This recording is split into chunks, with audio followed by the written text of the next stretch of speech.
Hello and welcome to the Skating Lesson Podcast, where we interview influential people in the world of figure skating so they can share with us the lessons they learned along the way. I'm Jennifer Kirk, a former U.S. ladies competitor and a 3-time world team member. I'm David Lees. I didn't compete at nationals. I wasn't on the world team, but I am a figure skating blogger and current adult skater. If at any point during this podcast you have questions, comments, anything you'd like to add, feel free to shoot us an email at theskatinglesson@gmail.com. You can also find us on Twitter at twitter.com/skatinglesson. Today we are thrilled to welcome Timothy Goebel to the Skating Lesson. Tim Goebel is the 2002 Olympic bronze medalist. He's a 2-time world silver medalist, the 2001 United States men's champion, and a 2010 graduate of Columbia University. All right, well, Tim, nationals are coming up, and Dick Button always said it's the most important competition of the year. You are competing against your peers. Now, I actually heard that you hated competing at nationals. Oh, absolutely. You did. Me too. I hated nationals. Because it really is. It is the most important competition in the year. It decides your entire next season, and in some cases, basically the rest of your career. I mean, one disastrous nationals, you're off the world team. You're not getting good Grand Prix assignments or junior Grand Prix assignments, depending on your eligibility, and it's really a lot of pressure.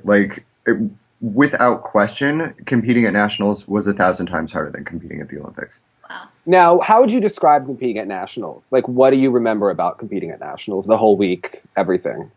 Being at nationals is like the death by 1,000 cuts. It's just, every time you walk out of your room, you feel like you need a flak jacket. It's everything you do is scrutinized, from what you're wearing in the elevator to who and how you talk to people, and it's a miserable, awful, gut-wrenching experience. And I miss a lot about competing, but I absolutely despise nationals. I guess looking at nationals this year for the U.S. men, Jeremy Abbott's the defending champion, but he hasn't really landed the quad in competition consistently. And we started to have some younger skaters like Max Aaron, Joshua Ferris, Ross Minor, who are really starting to land the quad, but they don't have that kind of international reputation or maybe the component scores. So I wonder, how do you see nationals shaping up this year? Well, I think, we have a lot of younger kids that are really talented that are starting to kind of break through into the top. And really, once you go to Worlds for the first time or even get your first senior Grand Prix event and do well, your component scores automatically go up by a point. I mean, it's just kind of how it is.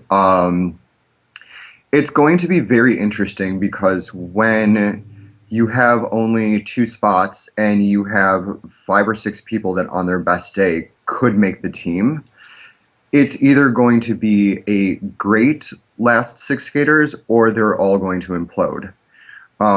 It's tough. When you have a lot of talent and not a lot of room, people either are amazing or they completely fall apart. I'm thinking with the experience that some of the newer kids have had competing through the whole junior Grand Prix season, I think they're ready to go out and really perform. It's just a matter of not making such a big deal about it. Tim, while I was doing my research for this, I actually found an interesting quote from you from a January 2003 New York Times article. I think it was before Dallas Nationals that year. And you said, I don't come into a competition to be the star or anything. I come in to do my job. And I thought that was just really interesting because, as you're saying, you were really known as a consistent skater, I always admired you because you were someone who could really put it down when it counted. But you also were criticized at some points during your career because of you were so focused on the technical, maybe a lack of artistic merit. So I was wondering if you could just elaborate on what you meant by that quote, and was this really a philosophy that you had throughout your career? Well, I think it's really about, a lot of people, I feel, that don't compete well go into a competition and they go out there and try to make it the best long program that they've ever done, when in reality, it's just about going and doing what you do every day. Mm-hmm. And I think, like when we were with Frank, we did a short and a long every day. It was compulsory, and that's what we did. And like take it or leave it.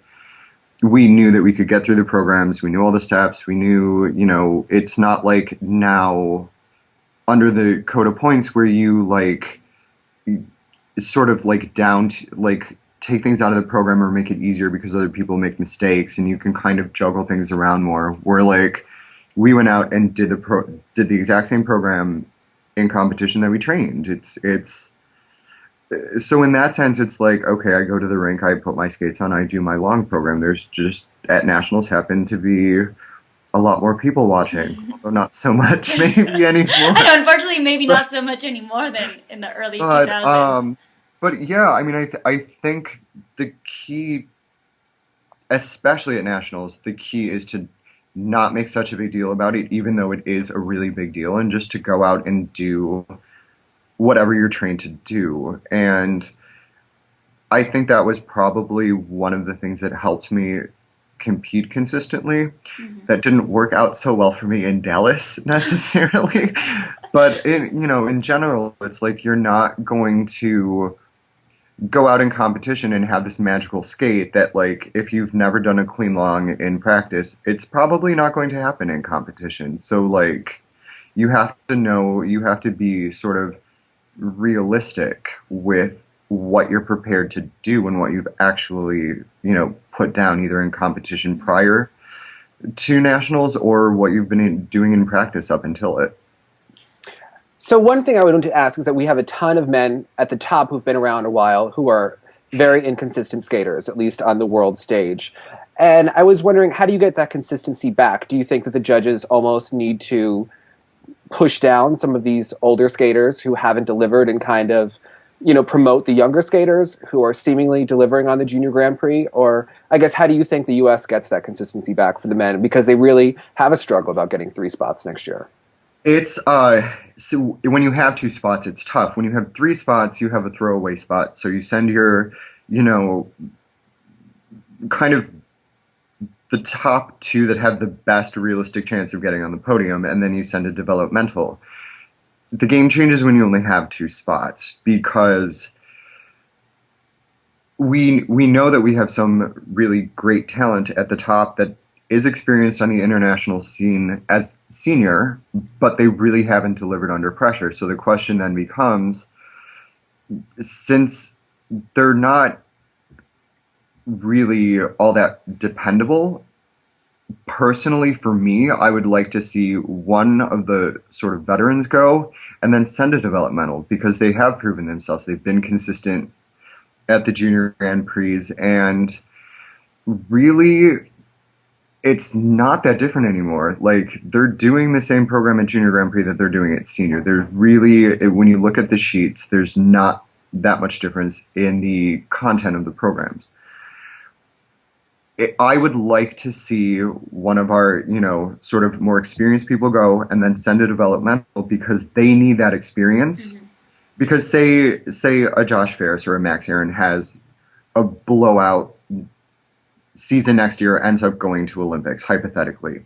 If they have not been to Worlds, they will not break into the top 5. That's just the way it goes. And it's time to give them an opportunity. They have proven themselves, granted not at the senior level yet, but I think it's time to give them the experience over people that we've sent to previous world championships and they haven't really delivered.